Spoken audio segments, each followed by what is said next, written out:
What's up, guys? It's your girl, Miss O from the Reality Check Report, and I am checking in. And we are here to have a chat. So while the intro plays, go ahead and do us a favor and hit the like button.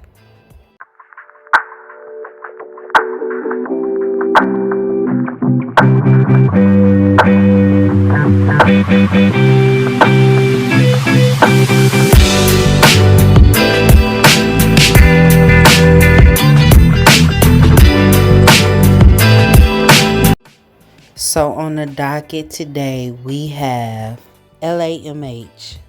And if you guys don't know, the acronym is Love and Marriage Huntsville. Yeah. The YouTube sector of this is beyond me, but I watch this show. I'm an avid watcher. And I want you guys to hear my thoughts and opinions on this show. So I am going to review Love and Marriage Huntsville, Season 10, Episode 12. So the episode opens up with Martell, Chris, and Destiny meeting to discuss how they're going to get the commission and what entails with this contract. Now, Destiny did an icebreaker where she goes and asks Martell and Chris how did they feel about game night.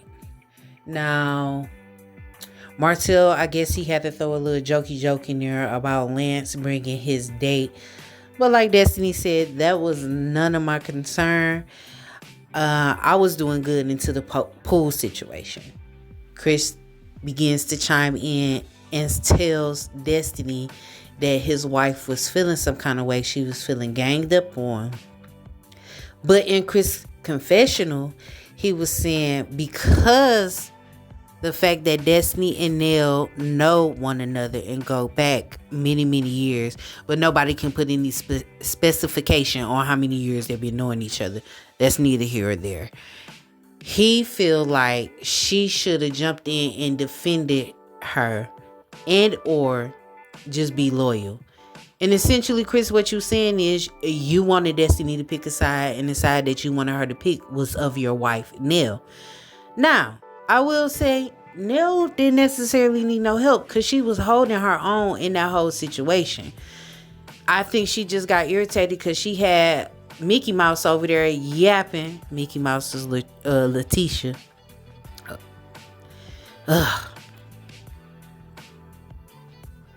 If you couldn't tell, Tisha gets on my last damn nerves.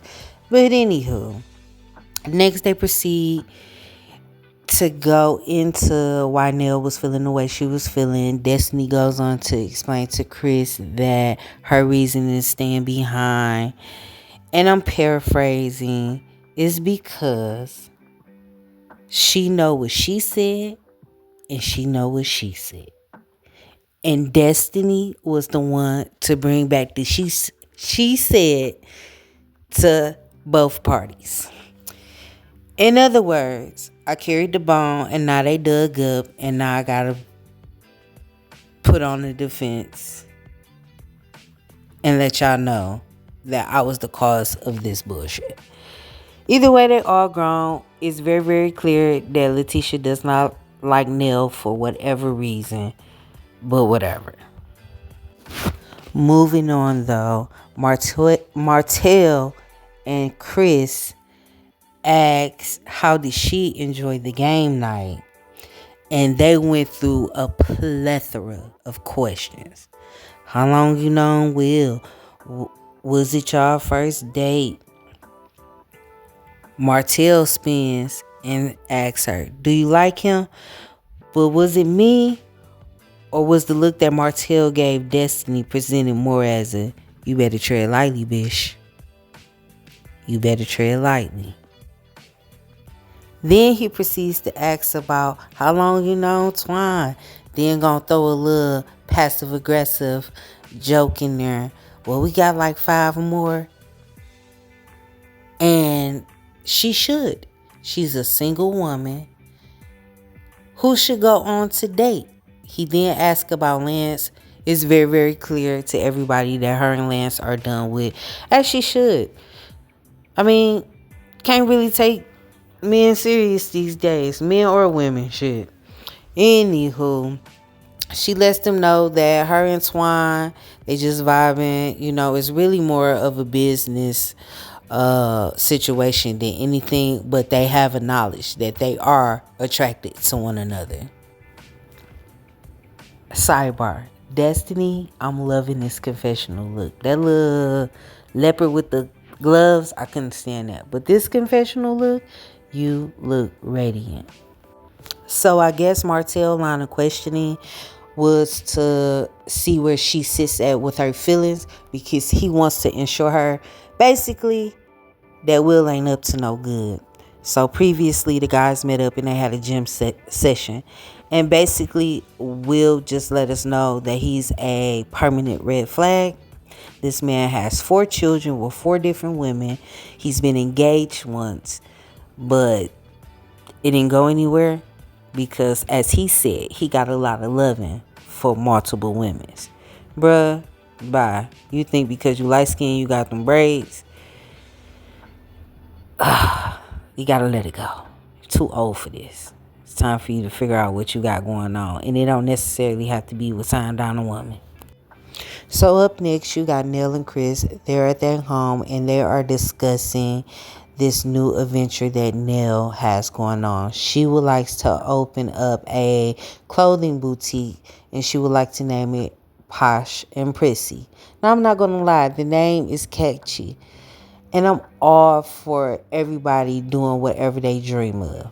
But Nell, your fashions don't be fashioning. So I would like to know, who's your target audience?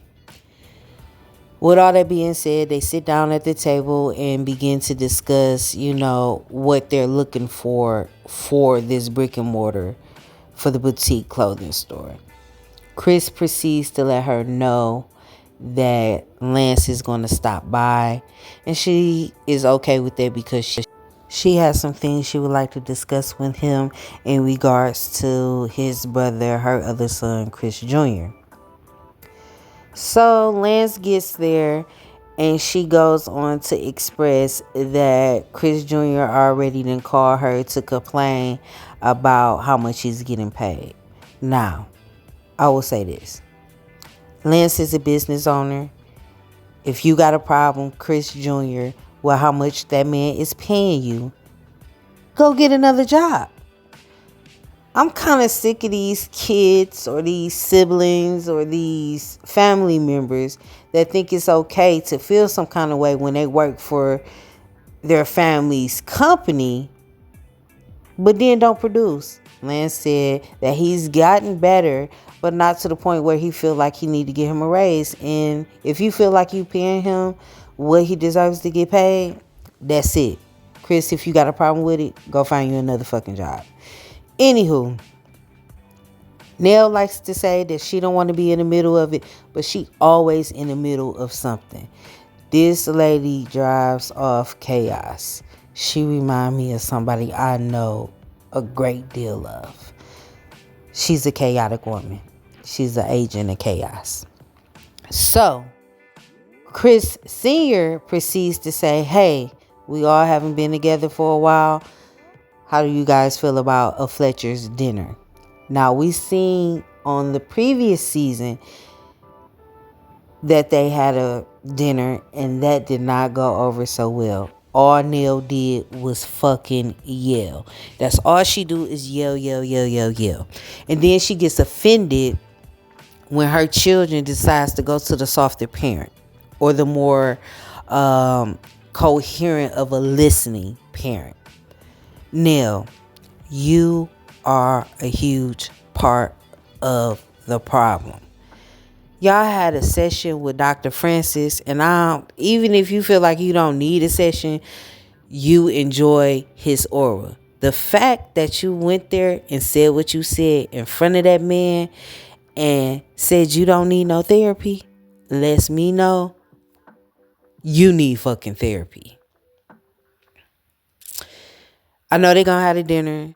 I don't think they should have had the dinner because she don't listen. She just don't listen. And can I add, Nell gives me old school pretty and privilege. I'm light skinned, so I think I'm cute. My body might have been A1 back in the day. And ain't nothing wrong with me. And that's a huge part of the problem that you're having with your adult children and your husband, is that you don't want to take accountability for your actions and what you got going on. So moving along, we go to the next scene where Will and Destiny get together and go on a skate date. Shoulda knew this was some bullshit when I seen what she pulled up on.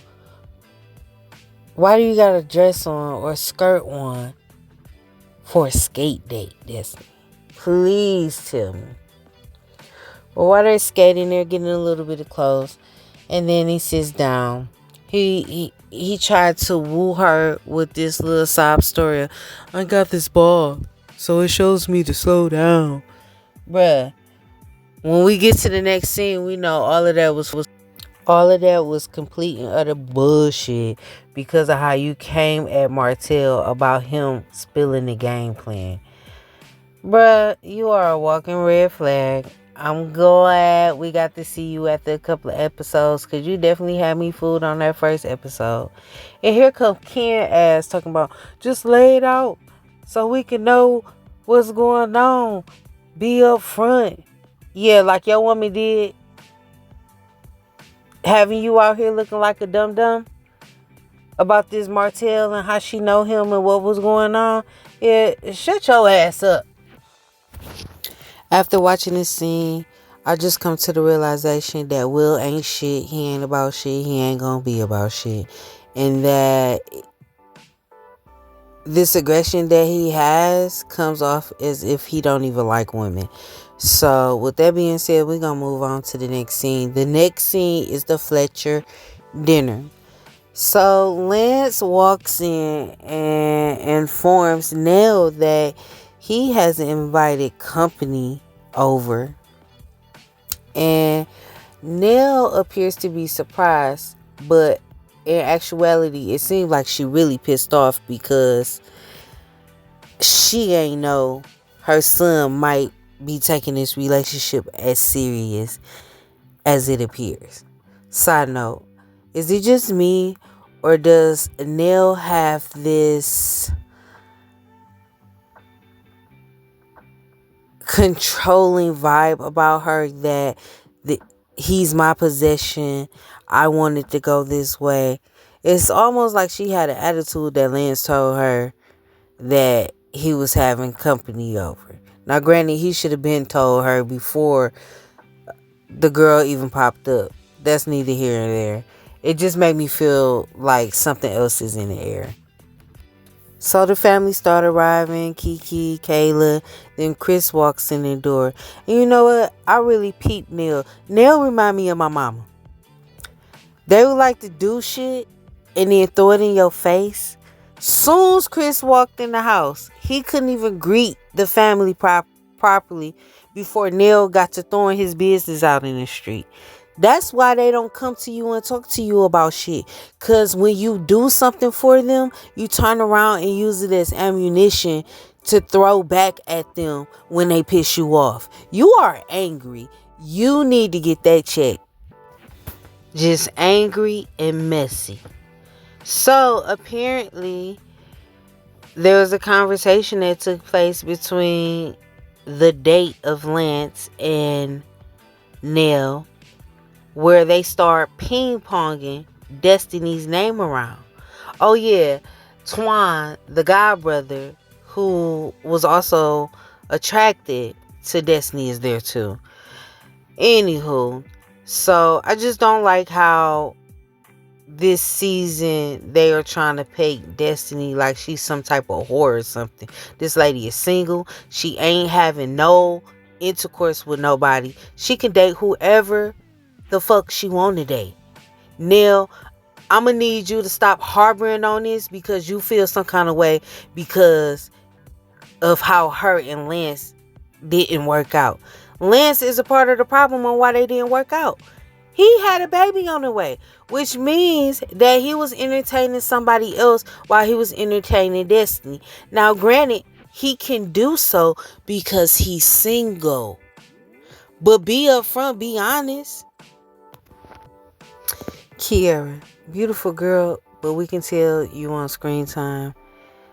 Please don't claim this man. He ain't yours. He for the streets. You gonna end up just like Destiny and his baby mamas too. Yeah, Nell, I think I figured it out. You got like an incestuous relationship with your son. How are you offended or have anything to say about the comment that Kiara made? What she's saying is, we need to be on the same page. If you think I'm your girlfriend, if you want me to be your girlfriend, you ask me to be your girlfriend. Now you in the confessionals talk about pump your brakes. Yeah, that's because you act like you want to have sex with your child. Stop it. He is not the fucking prize. At the end of the day, the parents are the problem. Nell is angry every time somebody says something that she does not agree with. Chris can't stand on his own 2 feet and use the brain that the good Lord then gave him. He's so scared and intimidated on how she gonna react, he just don't say nothing. A lot of the problem with adult children who have parents like Nell don't want to say nothing because they grew up, you respect your elders. But damn it, I'm grown. I'm going to speak for myself. I'm almost 40 years old. And if I'm not going to let somebody regular out in the street that I don't care about speak to me in a fucked up manner, I'm not going to let somebody I'm supposed to love speak to me in a fucked up manner. I'm an adult. You talk to me with some respect or don't speak to me at all. Period, point blank. The way that Neil performs and the way that she lashes out is traumatic, and those kids suffered as kids and now they adult and they want to disconnect. Neil, if you know like I know, you better change your behavior because you're going to be sitting up there on camera next season talking about how all your kids have stopped speaking to you. Well, those are my thoughts and opinions on this episode of Love and Marriage Huntsville. Y'all can do me a favor, drop down in the comments and let me know what y'all thinking. If I left something out, charge it to my head and not my heart. And with that being said, I'm Miss O with the Reality Check Report, and I am checking out.